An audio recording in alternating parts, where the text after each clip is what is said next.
Masya Allah, banyak ikan hari ni. Ikan. It's everywhere ikan. Ikan. Dalam renang saya, ikan saya.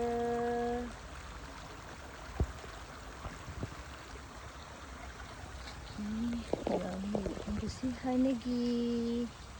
Rumahku, syurgaku. InsyaAllah, tabarakallah. Buat tempat hammock. Buat tempat duduk-duduk. Buat laluan.